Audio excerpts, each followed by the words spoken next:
creating an impact.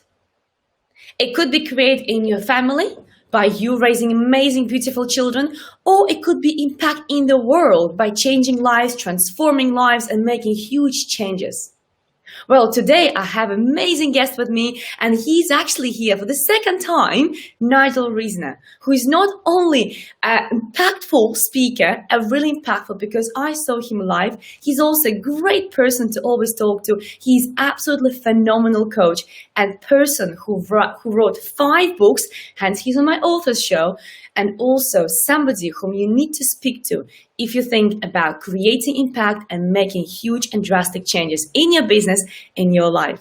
Thank you, Nigel, for coming to my show again for the second time. Thank you for inviting me. Most people don't invite me a second time. I've normally insulted them so much the first time that I don't get invited back a second time. So maybe I didn't upset you enough, but we can try this time, maybe. No, Nigel, if anything, you made me laugh and giggle so much.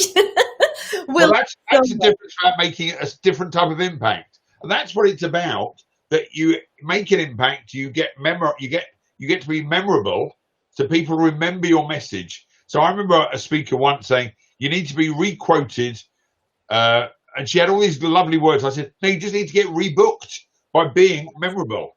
Unless you're rebooked, who cares? Exactly.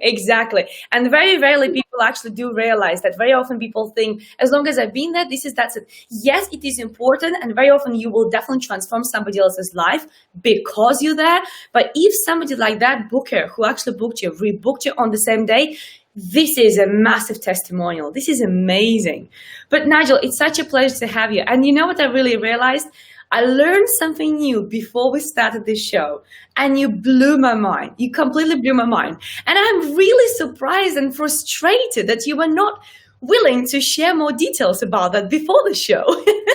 And I'll share with the audience in a bit. So Nigel asked me a question, where am I based? And I said, I'm based in Bowtry.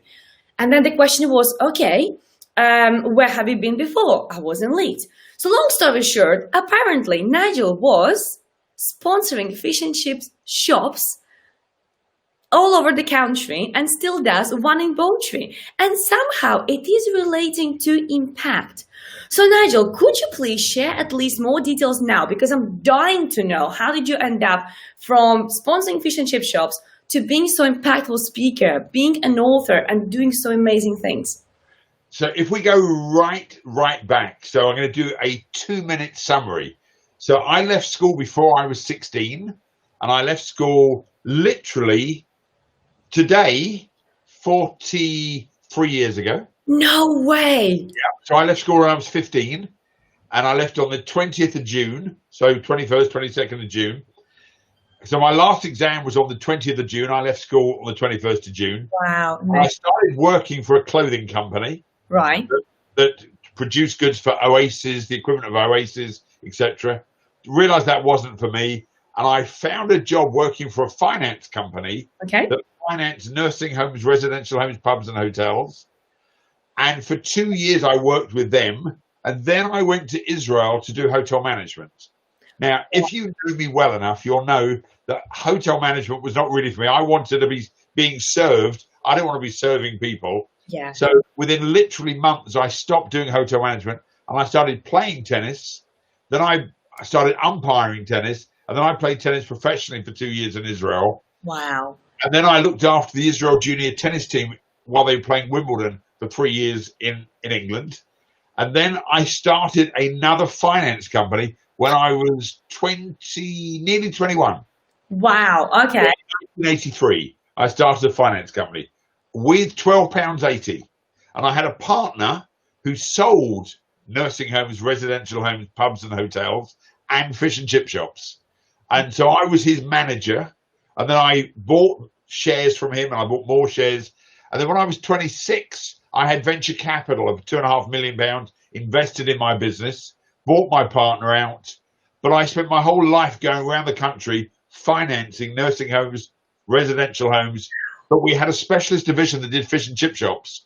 And I did one literally round the corner from where you were, and in Doncaster, and in Darlington, and Sheffield. And one of the biggest ones we ever did was by Manchester Bus Station. And I can still remember every fish and chip shop we ever financed.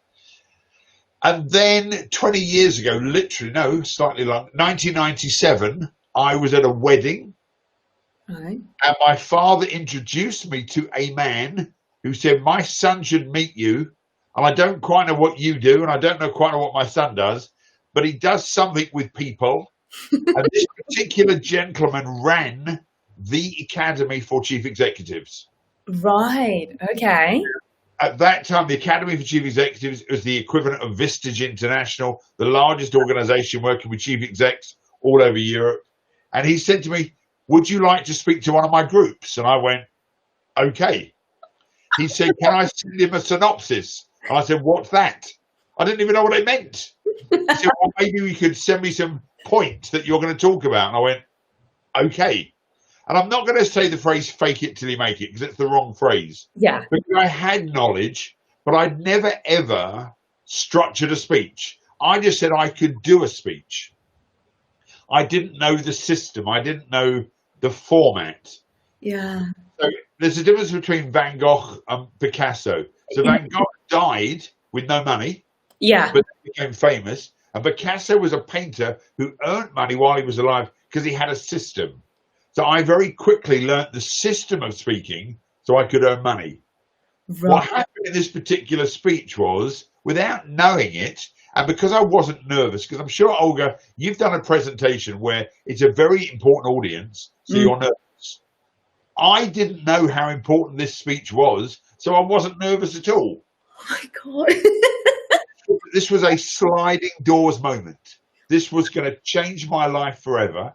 And I spoke to 14 people, and I'll share one process that I did because it will just blow your minds. Oh, please do. Please do. 14 chief executives of non-competing businesses, and I got them all to stand up, turn to their right, put their hands on the shoulders of the person in front of them, do a shoulder massage, but get ready for the killer. I said, before you sit down, you need to get yourself 3.5 hugs. No, 3.5. I get 3. What do you do with the half? Well, everyone was confused, so they just started hugging everybody. And what I said was, arms are for reaching out and for hugging, not for killing. And that was a game changer without knowing about it, because I still teach that if you could hug people, and I get today we have to be politically correct and everything else, but you know, when I met you in Leeds and I gave you a hug, I didn't really know you, but that's just my style. Yeah. I'm aware I have to be aware, and I'm aware of political correctness, but I'm normally good at gauging who I can and who I can't. Yeah. But that was a life-changing moment, because in that audience were 14 chief executives who all asked me, could I talk to their companies? And they said, could I send a proposal? And I said, what's a proposal? Because I'd never sent a proposal. And then they said the thing that we all hate, what do you charge? And I went, what do you pay? I didn't know. So that was 1997. In 1998, I started getting involved a lot with the Academy of Chief Execs. And I still had my finance company for 2.5 years. Wow. So what I'm in now was my kids' toy room. And in 2000, I changed this room to be my office, and I went full-time as a speaker, and I gave up my finance company, and I had 2 young kids and a high-maintenance wife. I've still got a high-maintenance wife, by the way. She's still good. And you saw her in Leeds, so I've still got a high-maintenance wife, but I gave up the finance to go full-time as a speaker. And what was interesting, in my mind, when I knew I had to make an impact, you can only focus big time on one big item. Yes. So I do an exercise about focus where if you put your hand into a piece of paper and you put your hand like this, right, you're going to break it. If you use one finger, you can break through. Yes, that's true. Yes. The phrase is where the attention goes, energy flows and the results show. Yeah. So I had to make this massive commitment to give up my finance company to go time as a speaker. And I had 2 young kids in private school, and it was a real game changer because I had to lift my game up. Yes. For the last 20 years, I have literally traveled the world. Up until 3 months ago, I was speaking 150 times a year, and then I had a brain aneurysm 3 years ago, which slowed me down. and now I was back up to it. And I've spoken in some weird places. I can't even remember the place I spoke in Latvia. What was it called? Daugavpils, Yes. which is remarkable. I mean, and that's nowhere near anywhere. Yes, no. I can't even remember what it was called. I just found it on my phone because it was exactly 2 years ago today that I went down there. And then I did a joint event with Jeff Ram, and we did another event for the Latvian government because it was their 100-year anniversary. Yeah. And so I've done some weird countries. I've done some phenomenal countries, some countries I don't want to go back to, all about one thing, creating impact in the moment. And so my impact model, which is 6 letters. Mm-hmm. Oh, yeah, 6 letters. That's right. Yeah, yeah. 6 letters is all about what do you need to do if you want to make an impact in the world, whether you want to make an impact, and you started brilliantly with the introduction, whether it's your family, whether it's on a date, whether it's in your business, whether it's your coaching, you want to make an impact. And I presume you'd like me to go through the 6 stages. Yeah. The first thing you have to do is be in the room. That's it. That's simple. Okay. Or when you're on Zoom, be on Zoom. And when you're in the room, be in the room. Yeah. Too often, our minds are elsewhere. Yes. And we think there's a cost because we use the phrase, you need to pay attention. You don't need to pay attention. You just need to be attention. Love that. This is so profound. And also very often you see people making so many notes that actually they detach from what they're listening to. Okay, get ready for this. So I ask people, I'd much prefer for you to take notice than take notes. Oh. And you know what people do though? They say, hold on, I need to write that down. And that always makes me laugh. But there's something that goes worse than that, is that there are too many people who hold their phones while they're talking to you. Yes. The reason they're holding their phones is because they're scared of either missing out or they think there might be something better. Yes, and this is so true. Yeah. So how would you feel if in the middle of this interview, I did this? No, that's okay. How would you feel? Well, not only me, but also everybody's watching us right now on YouTube and LinkedIn and also Facebook. How would you feel if I looked at my phone? Neglected. 100%. Okay, but now go one stage further. How would you feel if my phone rang and then I did this? Yeah. And then I went to you, oh no, it doesn't matter. How would you feel then? Disrespected, 100%. But it's worse. Because what I'm really saying is, you're very lucky that I think you're important, because if this was really important, I would take the call. Oh, that is so true. You see, I didn't... You would have done this, Olga. Imagine in the middle of this interview, your son called you, and you knew it was him, and you knew he should have been somewhere else, and there was a phone call, he was at a certain place. Would you not want to take the phone call? Be honest. Be honest. You see, it's really hard because this is about my son, right? And what do you do? Well, normally... No, just be honest. What would you want to do? If I don't see him calling me, I can't... No, if you saw his name come up now, what would you want to do? You'd want to take the call. Because you're not only are you a mum and you've got dolphin tendencies, because that's what it is, but what you've really said to me is you thought you were important, but not that important. You see, and we all do this every single day, every single minute. In my house on a Friday night. Now, I'm going to share a secret with you. I come from a Jewish background, okay? Yeah. Friday nights are very special. Right. From Sabbath candles till dessert, no one is allowed their phone at the table. Love that. That's good. Unless you're a doctor on call. No, seriously, if you're a doctor on call, you might need your phone. Yeah. But there are no phones allowed at the table. What's amazing is we have lots and lots of visitors on a Friday night. Right. And everybody knows when they come in the house, Uncle Nigel will take your phone away. It's going to be put in a drawer. And it doesn't last long, our meal. It's like 30 minutes. It's not like a 7-hour dinner. Yeah, yeah. But you'd be amazed that people can't cope. They're like, well, I just need to show you something. No, it can wait. Wow. Because you see, I promise you now, Olga, the only person who matters in my life for the next 40 minutes is you. Mm. Now, I'm going to repeat that. The only person who matters in my life is you. Now, I might have sought permission because my son used to live in America. Right. And if I'd have known what he was doing, and my son injured himself about 4 years ago, and there was a time I was speaking, and I said to my audience, I need to keep my phone on because I know he's broken his arm. I want to know what's going on. Should he call, I want to take the call. Is that okay? Yeah. Now, I've sought permission from you.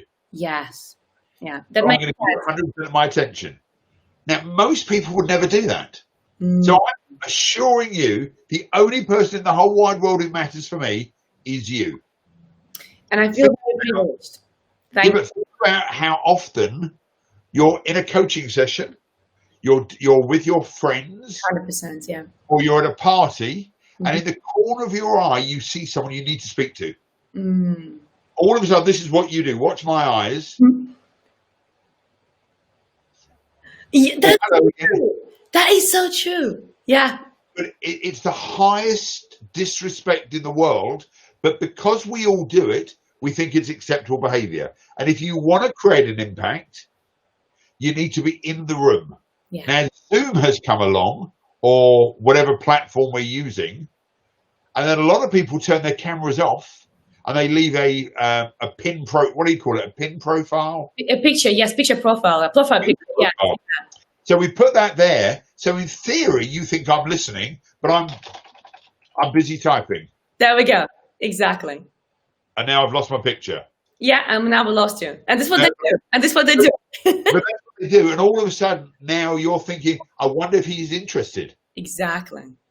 So if you're going to be on a Zoom call, or if when we ever get back to norm, and by the way, there's no going back to norm, it will just be a new norm. And we're going to be calling it a place of work, not the workplace, because you'll be working wherever that is. Exactly. You need to remember that you've got to give people your heart and your soul in communication. So here I am, this is it, and I'm in the room with you. If everyone who's listening to this really understood this message, their lives would change. Relationships would change. I don't know if you're married or happily married, okay?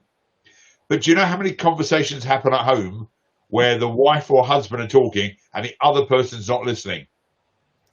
Every day, Nigel, because I've worked with clients like that and they complain about that. So it happens. What they're really complaining about is, I'm not respected or loved enough. Yes, exactly. Yeah. So that's why our Friday nights are very special to us. And when you next come to my house, Olga, and you come on a Friday night, you won't have your phone at the table. Now, if you want to have your phone at the table, come on a Thursday.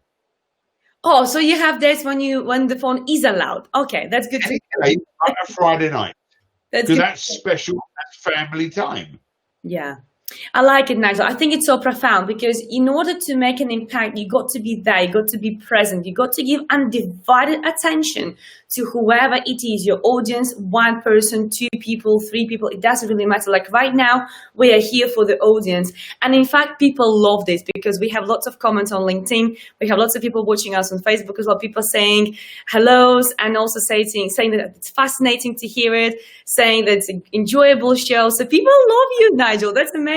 Well, let's go one stage further and I'll go deep for you and your son. Your son would much prefer presence than presence. You know, it's really interesting because here you're right. Kids are always preferring something tangible to play with. However, deep inside, what they're actually seeking, our attention. But if you were to play a game with your son, oh, he would love that. Giving him a game.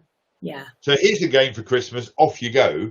But if you were to sit with him and play his favorite game, your relationship would cement and you'd be the best mum in the world. The problem is what we do is we give them more presence and less presence. Absolutely. It's a bit profound, a bit deep, but that's what we do. Yeah, 100%. Then the second thing we have to do is very deep. Yeah. Okay, do this. Do this. Yeah, okay, yeah. Make a circle like that. Make a circle like this. Okay. And now put it to your chin. Okay. That's your chin. Oh, sorry. Oh, Nigel. You caught me there because I'm mirroring you. Yes. So what you did was you just modeled my behavior. That's right. And that's what children do with parents. That's what staff do with their bosses. Yeah. That's what friends do with their friends. And if you want to make an impact, the thing you have to do is model off the very, very best. Yeah. I can't believe you tricked me. I can't. No, I didn't trick you. You just thought I must be right because I'm the coach, I'm the leader, I'm the speaker, I'm the trainer, I'm the parent. Yeah. So the question you have to ask yourself is, who are you modeling off? Yes. And who are your children modeling off? Absolutely. You know, if you come into the house and you throw a wrapper on the floor, and then you say, yeah, but don't do as I do as I say, they're just going to follow your behavior. Now think about organizations and what happens in reception. I used to teach something that, do you remember when you used to have phones and you put the phone down? Yeah. And you used to have to be careful you put the phone properly on the hook? Yes. So they can't hear. I used to say to people, for the next 8 seconds, think that they might still be able to hear you. Yes. Then your language changes. Mm-hmm. Think that they might hear you 8 seconds before you pick up the phone, because our silent communication and the energy we use afterwards gets modeled by the rest of the staff. 100%. So I had a team of 75 staff when I had the finance company. Right. I had an office in Exeter, Bournemouth, Brighton, London, and Scotland. Wow. Right. Well, if you think where the nursing homes were, that's of course. predominantly nursing home country. And if I put the phone down and go, I can't believe this person, he's a rogue or whatever. First of all, they might have been hearing, but I now was saying to my staff, that's acceptable behavior. Mm-hmm. Imagine that my kids were to hear that language. Absolutely. And I'm sure you have sworn once or twice in your life. A few times. Let's be honest. Sworn once or twice in front of your son. No. That's taboo for me. That's a taboo for me. Yeah. Never sworn in front of your son? Not in front of my son, no. Maybe me talking to other people when I was, like, for example, frustrated or angry, as everybody else. I'm also a human being. But in front of him, deliberately, no. No, not deliberately. That's the point. You might have been, you're on the phone and you start talking to someone and you slam the phone down. What you've just said is that's acceptable behavior. So you need to be careful that you are constantly being watched. So I was at an airport about 2 years ago. Strangely enough, I'd just come out of Lithuania and I'd gone to Latvia. And part of the conference, everybody got a copy of my book. Right. So there were like 400 people with my book. And I've gone to the airport and I can't normally see the audience because of the lights in my face. Of course. But there was about 100 people at the airport all reading my book. And I've gone to the flight control center, the reservations, and they've changed my flight. I was just about to lose it in my normal way. I can't believe it. I've got a gold card. I'm a British Airways highest. And then I'm remembering all these people have just seen me on stage talk about integrity and modeling. Yes. And that's where you have to be careful because people are constantly watching you. And now, because of Facebook, LinkedIn, Twitter, you put a persona out there, but they're still watching you. Absolutely. So, Katie Hopkins has just had her Twitter account suspended. Oh, yeah. Because of racist stuff that she put out. I'm not judging her, but you need to be aware when you've got a followership of 1 million people, you need to be very, very careful. Yeah. I've only got 20,000, but I'm just saying that people know what I'm doing. Because I publicize everything. I'm an open book. I don't mind. Yeah. So you've got to be in the room and you have to model off the very, very best and be aware that people are watching you. But the big one for me is all about passion. Passion, that's for P. Yeah, I like that. Mm-hmm. I don't care what you say about me, but I would hate if you said he came on my show and he wasn't very passionate. Oh, no, I would definitely never say that because your passion just goes through the screen and I feel it and I sense it. You are so passionate about what you do, definitely. But do you know why I'm passionate about what I do? Well, because you found what really kicks you, because you found what really you enjoy doing, because you... Okay, hold on, stop there. You said a great word. It's because I found what I enjoy doing. Is that what you said? Yeah. How do you spell enjoy? E-N-J-O-Y. And I spell it I-N-J-O-Y. Joy. Oh, I like that twist. So I enjoy doing this interview with you because you've got great energy. You ask great questions, and then I can be passionate.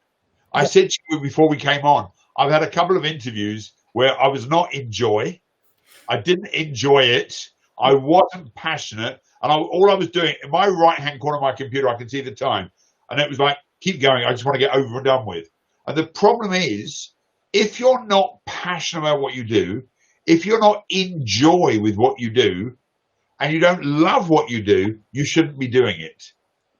Good message. Now, it's very easy for me to say this because I'm 20 years into my career. Yeah. But there's a phrase in my book, and I'll plug my book in a minute, that says, chase your passion, not your pension. Yes, 100%. If you can find your passion, Martha Sanita wrote a great book, Do What You Love and the Money Will Follow. Mm-hmm. She didn't say the money will follow tomorrow. If you love what you do and do what you love, there's a chance of success. But if you hate what you do and you're not passionate about what you do, I don't know how you live your life that way. That doesn't mean everyone has to be an entrepreneur. Yeah. They might be very happy doing what they're doing because they have no responsibility. Yes. They don't have to worry about the rest of the company. They get paid a reasonable wage. They start at 9, they go home at 4:30, and they don't have to worry. Yeah. And if you enjoy that and it gives you a great family life and you're passionate about your job, then do it. But if you hate what you do and you're not making a difference and you resent where you go, very soon you're going to start resenting yourself. 100%. That's the problem. And I agree with you. And Nigel, it's so scary to actually see people when they come work with me and they say, Olga, I'll live my life not enjoying it. I'll live my life doing something what I always hated. And when you look at them and they're in their 50s usually or 60s or even 70s, it's really scary. Because I'm thinking, where have you been before? Why haven't you asked yourself when you were 20, when you were 30, do I enjoy what I do now? As you said, it doesn't have to be business. Do a job, do something what you really enjoy. It doesn't matter what the title is. But if you really love doing that and you wake up and you think, oh, today I'm going to do X, Y, Z, I'm going to make impact, or maybe I'll make a difference, maybe I'll serve my clients. That's the main thing. Then you enjoy doing that. You see, they think this is a dress rehearsal for another moment. This is it. There's no dress rehearsal for the rest of our lives. Yes. This is the life we've got. Yeah. So you've got to make the best of it. The problem is we're either trying to meet our parents' expectations or our partner's expectations. Yeah. And so at some level, you've got to find, what do I enjoy doing? What am I enjoy doing? Yes. And so I used to ask people to write a list of 20 things they love to do. You'll like this exercise. Yeah. 20 things you love to do. When was the last time you did it? There we go. Did you need people to do it? Mm-hmm. Did it take money to do it? Mm-hmm. And why haven't you done it if you love doing it? I love that. This is so powerful exercise. I wish everybody who's watching us right now actually would do that because it's really, really powerful. You need. So one of the things I love doing is walking on a beach, bare feet, with an ice cream. Oh, now, Nigel. It doesn't cost that much because I didn't say it had to be abroad. Yeah. Week we're going to have phenomenal weather. So if I could get to a beach and I bought a 99 with a flake, so it has to be with a flake. Of course. I had my feet in the water, I would be in joy. Yes. And it's something I love doing. Yeah. I met my wife in Israel and we couldn't afford an ice cream and the bus fare. So we would walk. So we'd get a bus to the ice cream store and then we'd walk along the beach back to where we lived. I love that. We've been together 39 years and every year our job is to find an occasion to do that task. Wow. I love that. This is so special. Oh, thank you for sharing that with us. But I want you to understand it doesn't cost a lot. Yeah. People think, obviously going to the Maldives would be lovely. Yeah. But that's not an option.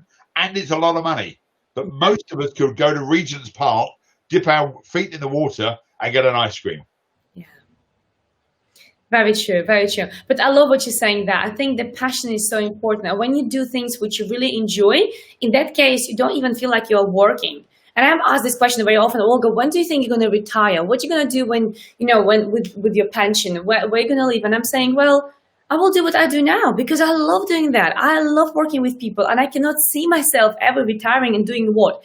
And then people say, but you can do what you want. And I'm like, but I already do what I want. Like, what's the point? Well, that's a really interesting question because this has given me the first time.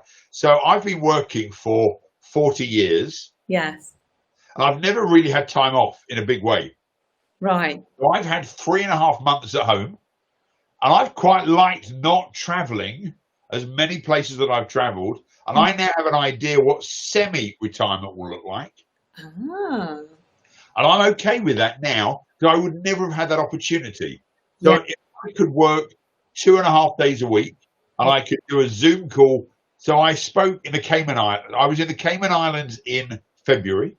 And I did a Zoom call last week in the Cayman Islands. There we go. Not traveling. And they've invited me back in July for another, but they've asked, will I come back next February? And I've gone in person. I'd love to.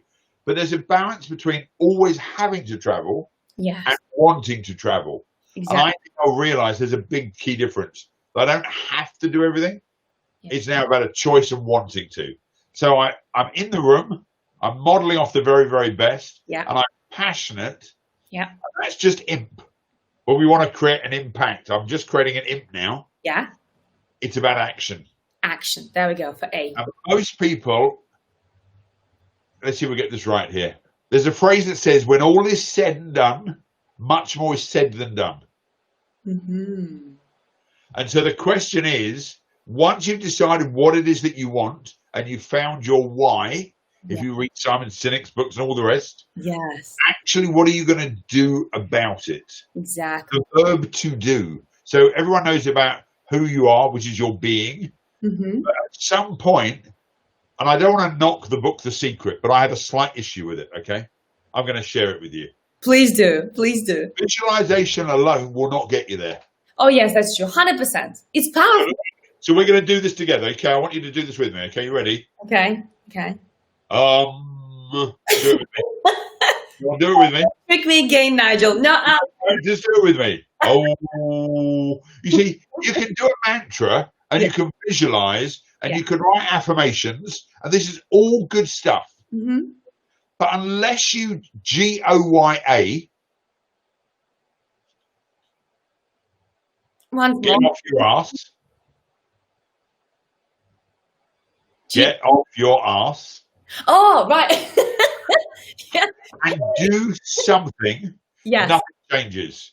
So I don't dispute you've got to put it out there and vibrations and universal laws. I get that. But if I want to ask you out for a date and I want to take you on to a meal, and this is me going, right, let's visualize success with Olga. Let's visualize that we're going on an exclusive date. Unless I physically ring you up or I text you or I message you and I physically do the work of, would you like to go out to eat with me? You have no idea. And I can put all the vibrations out and write affirmations. I'm out with Olga at the fancy restaurant, at the fish and chip shop in Bawtry. I can do all of that. And I promise you, you don't know. And too many people have read too many books about guided visualization. And I'm not knocking that per se. I'm just saying visualization with action gets you phenomenal performance. Action, by the way, without visualization is like an octopus on skates. There's lots of movement, but you're not going anywhere. That's true. You have to have vision. It's like if I want to go right now all the way to London, I need to know where exactly in London I'm going to go. Otherwise, I will just reach out wherever SatNav will take me to London. That's it. You have vision. But you've got to get in the car. There we go. But too many people are just writing down, I am successfully living in London in a 6-bedroom house. Are you? Yeah, you're right. So I have an issue about action that if you literally want to change the world, you have to go first. You've got to get up, do something. So I don't know if you've written any books, Olga, at all. I'm in the process. I'm writing a book now. So those people that want to write a book, the first thing you need to do is to buy a pencil or a pen and a book, an empty book, and then you write chapter 1. And you write a couple of words. That is the start of writing a book. I always joke with people that if I x-rayed half of the Professional Speakers Association, there'll be a book inside of them. Oh, But yeah. but that's where it is. It's inside of them. Yeah. My books don't sell unless I take them with me out of my garage, out of the back of my car, and I show people I have a book. Absolutely. You may remember when I was at the PSA in Yorkshire, and I said to people, how many people have a book? Yeah. And about 8 people said they have. And I said, how many have actually got the book with them? And about 2 people said they have. Yeah. I said, well, unless you've got it with you, how are you going to sell the book? Exactly. That's true. Having the book in your car or in your garage, my garage needs no more self-esteem. My garage is full of self-esteem. I need to get the book out to people. Yeah. So what I'd love everyone who's listening to this interview today is, where do you want to be 1 year from now? And you'll wish you started today, and take one action. And then once you've done that one action, celebrate with a bar of chocolate, with an ice cream, with getting your hair done, painting your nails, whatever it is, but you've got to do something. Writing a list of things you're going to do isn't going to help. Just, do something.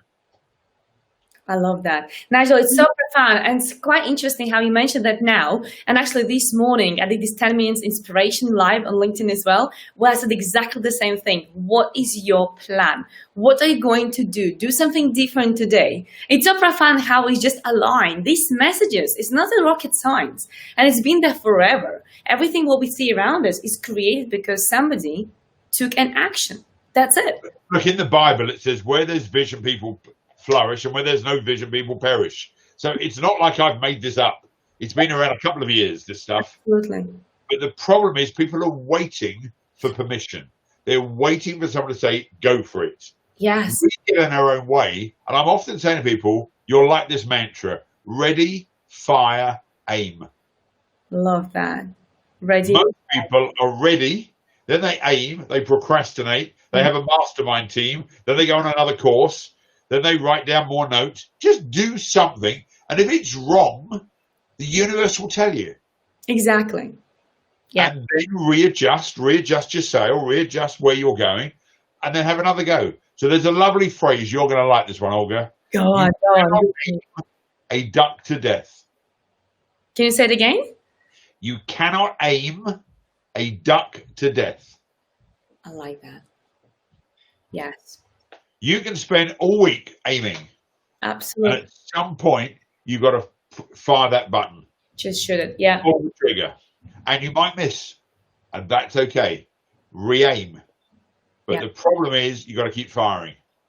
Love that. I think also Brad Sugars, he said something along the line, don't change your plan, or don't change your goal, change the plan.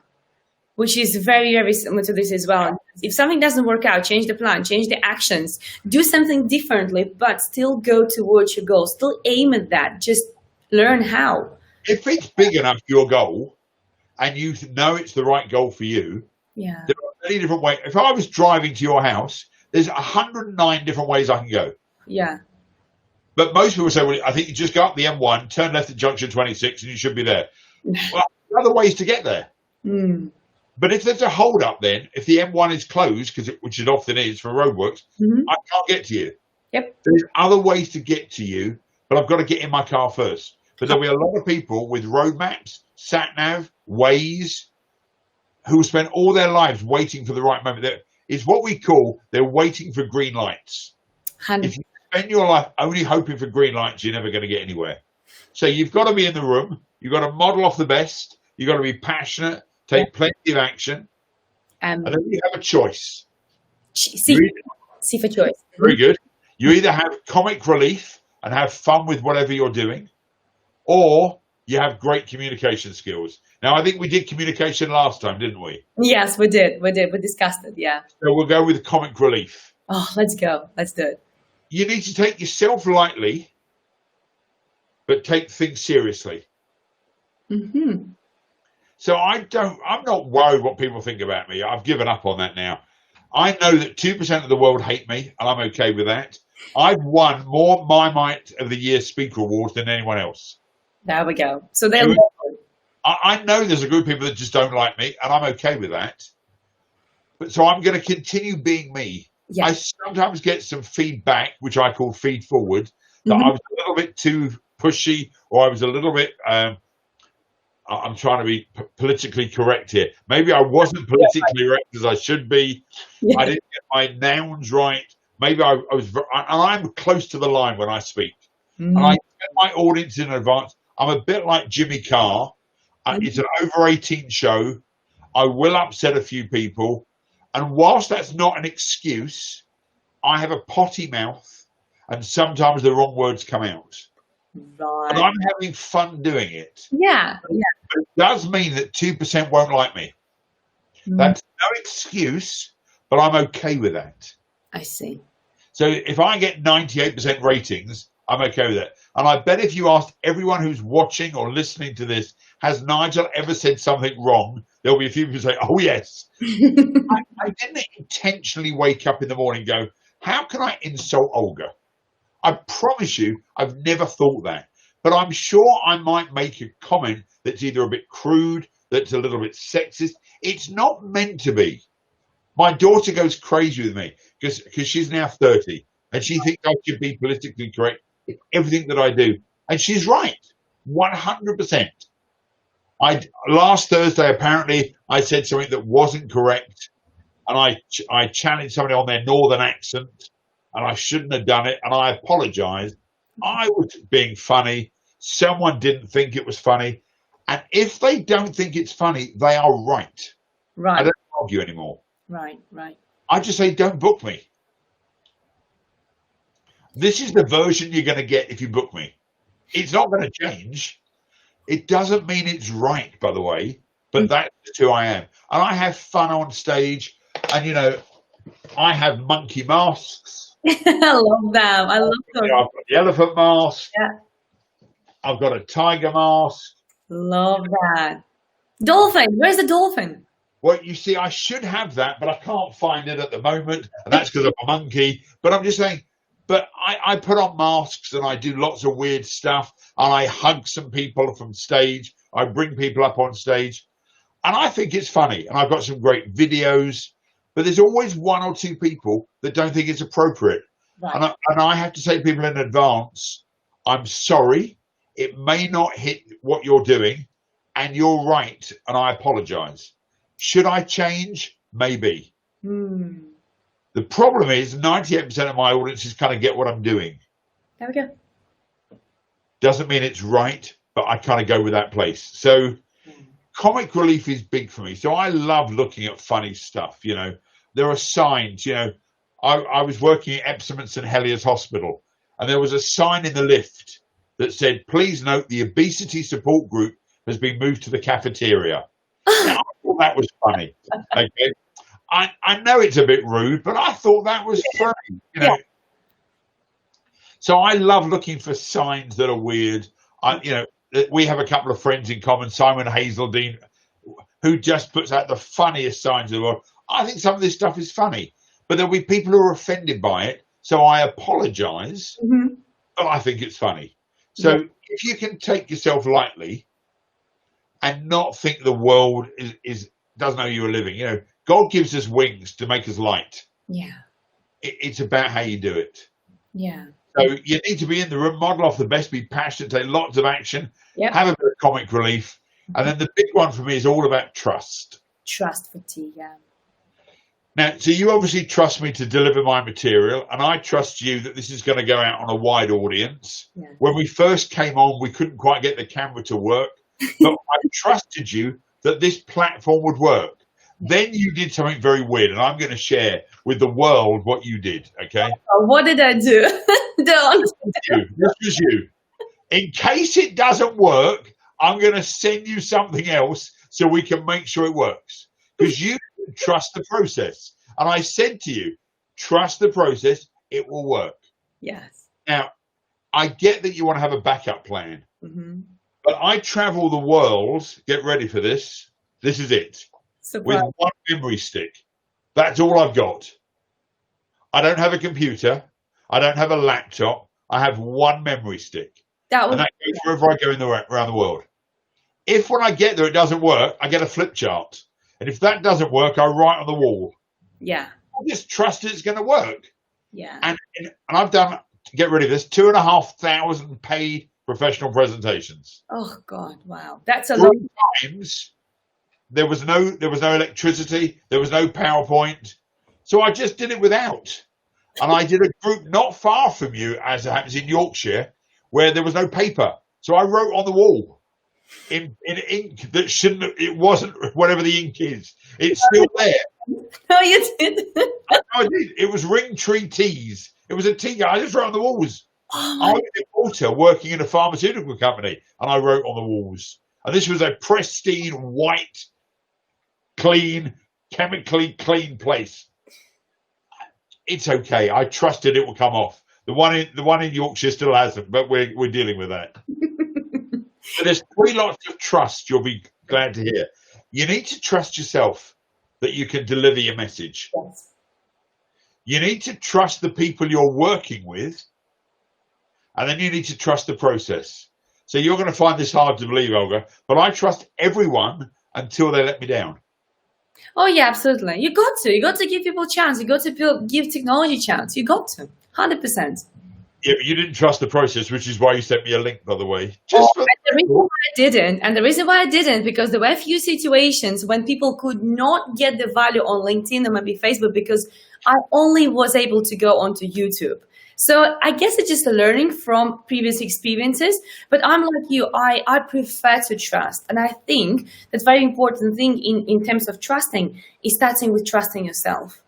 Because when we don't trust ourselves, we really struggle to trust others. But you know why we don't trust ourselves? Because we've been let down by other people. So then we don't trust ourselves. Yeah. So then we don't trust other people. So I trust everyone. And then when they let me down, I then make the decision, do I want to trust them? Right. So, if you hadn't turned up and you'd let me down, I'd have thought maybe there was an issue. But on the second time of you letting me down, I'm now going to lose the trust because it's very hard to earn trust back. Yes. One of the reasons why so many relationships break down is because of a lack of trust. Exactly. So I don't want people to have to earn trust. I'm going to give them my trust. Now all they're going to do is keep it. It's a bit like your son going to school and being told by the teacher, you're an A student until you mark lower. So you're going to be an A student when you come in. You don't have to earn the A. At 11 years old in secondary school, you're an A. Yeah. Just keep your grade. Yeah. So when I work with an audience, I assume, and you shouldn't, by the way, but I assume the audience are up for this. And I assume they're going to be in the room. Yeah. And I say, if where you need to be is more important, then go there. Yeah. I don't have an issue with that. Mm-hmm. But if you're here and you're thinking about that, you're not here and you're not doing that. So if right now you had to go and deal with your son, go and deal with your son. I'll entertain the audience for the next 3 minutes and then come back. But if you're not listening and you're not dealing with your son, both of us miss out. Yes, very true. That's all about trust. So if you want to make an impact in the world, make it really simple. Be where you need to be, love the people you're with, enjoy the process, and have a bit of fun. Love that. And if you do that stuff, life is pretty simple. I love that, Nigel, and I think it's so powerful. But actually, we have a question here. Go for it. I love this question. It is on YouTube, those who cannot see it on Facebook, on LinkedIn. It is from Vinit and Bat. The question is, well, start with greetings, actually. Greetings. Question is, how to overcome peer pressure? That's a good question. When it comes to business or in personal life and do what's truly satisfying and impactful. And I love this question because I think even if people do all what you said, which was marvelous, we still experience peer pressure or parents' pressure or partners' pressure. What did you say on that, Nigel? Okay, so one of the things that I share and teach when I do executive coaching is you need to clear with people what really your heart, my heart sings when I can interact with an audience. So I don't do any webinars where I can't see somebody. Yes. I don't do any audiences where they ask me to video something and send it. I don't work that way. But peer pressure is telling me in the new Zoom industry that you don't have to have an audience because there's so many people. I did something in Sri Lanka. There were 1,800 people. So I couldn't see faces, but I insisted on seeing the admin people so I could see some faces. Yeah, Peer pressure said, you're the only one who's asked for that. I said, well, that's the way I work. exactly. So my peer pressure is, am I in integrity with what I'm asking? Is it what I love doing? And some people will never like me, whatever I do. Yes. So I've given up on peer pressure because it doesn't matter what I do, 2% aren't going to like what I do. Yep. So if you've got peer pressure and they don't buy into your passion, maybe they're the wrong peers. Yeah. And if it's parental, and I've done lots of work abroad in many different countries where you're supposed to honor your father and mother, they haven't bought in to your passion and vision. Yeah. So I shared the other day that I have a fetish for PVC. PVC, that's really interesting fetish. Passion, vision, and commitment. I did think you're going to come with that acronym there. I know. See, but here's the point. But when I share my passion and my vision and my commitment, so too many people have a goal and they have very strict parents and they don't believe they're committed to it. You and I both know of a young lady in Yorkshire who is an amazing kickboxer who went against all the rules, but her parents saw her passion, her vision and commitment, and then she's a European silver medalist. Yes, Serbia. Yes. Yeah, but what I'm saying is, but she followed her passion and went against the grain, and then people saw it. What happens is, if you don't commit to the process, so I always tell people, I'm not worried about people's commitments. I'm worried how committed they are to their commitments. Yes, I love that. And that's the way you deal with peer pressure. Beautiful. So ask yourself how committed you are, and then double check whether peer pressure is actually even important. Love that. That's a really good answer. I hope you're satisfied, and thank you so much for answering this question. Thank you so much, Nigel. Would you be okay to take one more question? There's a beautiful. Go for it. My time is for you. Oh, thank you so much. Really appreciate it, Nigel. So this comment and question is on Facebook from Jamie Lee Silva. She says, what an interesting interview. By the way, there's so many great comments about the interview. Thank you so much, Nigel. Pleasure. While doing my EFT tapping sessions, I listen with my whole body, mind and soul to my clients. I hear what is behind their words and echo their meaning back to them as they release the hold of their nervous system. Their emotional breakthroughs unfolds every time. I know one of the greatest gifts is to be completely heard. It is healing power. Can you please ask your guest what is his system for gaining clarity and making decisions? Okay, so first of all, I just want to acknowledge Jamie. So I have done tapping, I've done kinesiology. I worked with a guy called Dr. Roger Callahan on a 5-minute phobia cure, which was all about tapping. So I can cure anybody of a phobia if they want to be cured. So EFT is amazing if you're good at it. But what you've got to do is get someone to buy into why you're doing that process. Right. So is the real question, how do I get people to listen? The real question is, what is your system, Nigel, for gaining clarity and making decisions? Okay. So one of the things is, I don't know if you've heard of the vagus nerve. So there's a nerve that goes from the side of your brain right down to your gut. Oh, right. So I check with my gut, and I have a gut diary. Right. So I have a diary and I write down initial thoughts. So when you first asked me would I do an interview, my initial gut reaction was, she's a bit mad, but it will be fun. Okay? Right, thanks. No, but that was my initial gut reaction. Yeah. And I was right. It's been a bit mad and it's been fun. There are other times where I've written down, be careful. You don't know what's going to happen. And when you've listened to your gut long enough, and your gut is 99.8% right. Yeah. I mean, literally, it's your second brain, your gut. That when you trust yourself and you trust your gut instinct, you can follow your passion. And that's where my clarity comes from. Okay. So anytime there's a decision, I literally ask my gut, what do you think? And the first reaction that comes up is the right reaction. Now, I get it wrong once or twice a year. But financially, when I get it 99.9% right all the other time, it funds the one mistake. So imagine if I'd have said no to this interview because I got the wrong reaction. I could have done. Either the timing wasn't right or I was in the wrong frame of mind. You may have asked me, Do you remember when you saw me speak in Leeds? A lot of people came up to me literally a second after I spoke. I'm in the wrong frame of mind. Yes, yeah. Within a fight. So if you'd said to me, can you come downstairs, do a quick interview? I might have said no. Of course. Because I'm in the wrong space. Yeah, very true. But you didn't do that. You just said, maybe we can connect, maybe we can talk. And then I've got time to listen to my gut. So when we don't listen to ourselves, we don't listen to our gut, that's when we lose clarity. Love that. This is such a great answer. I love it, Nigel. And I hope, Jamie Lee Silver, it also helps you.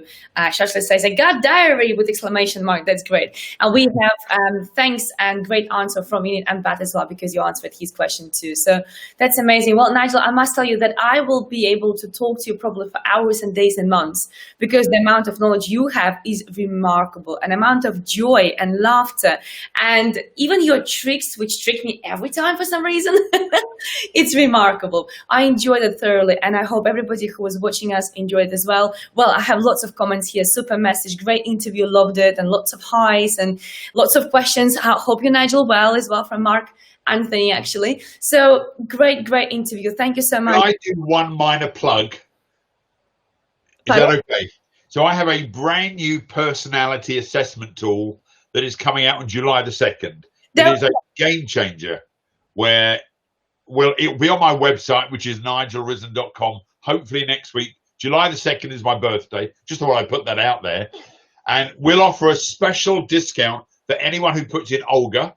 Okay? I don't know what it is yet because I don't know the pricing, but we'll do a special deal. If they just put in Olga, we will make sure they get a special price just for Olga members. How's that?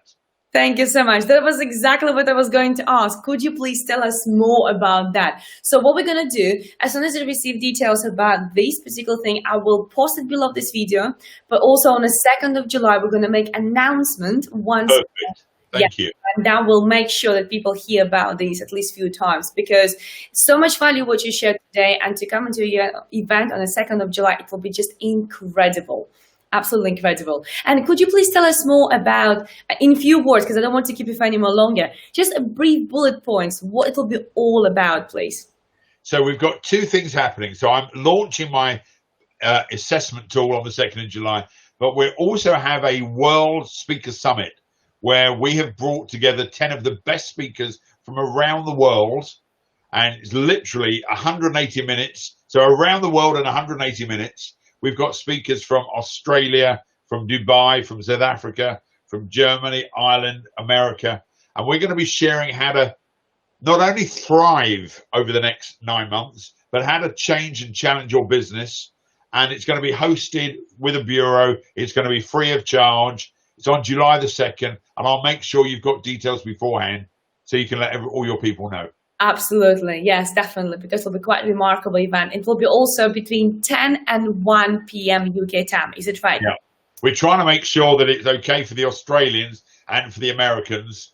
Yeah. And everyone else in between. So we're hoping the timing is right. Yeah, it is a bit tricky with timing in the world because we have to suit so many people. Yeah, but that's wonderful. Thank you so much, Nigel. And what I will do, I will share the details to everything below the video so people can access it.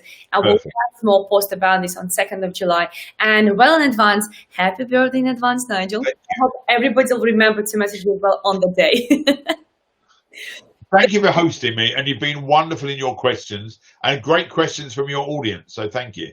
Oh, thank you so much, Nigel. I really enjoyed that. I thoroughly enjoyed it. Same like I enjoyed the first interview. We were speaking about your book, about the zookeeper. I think it is a remarkable book. And I know so many people actually bought that book before as well. So if somebody hasn't got that book yet, you got to get it, because that...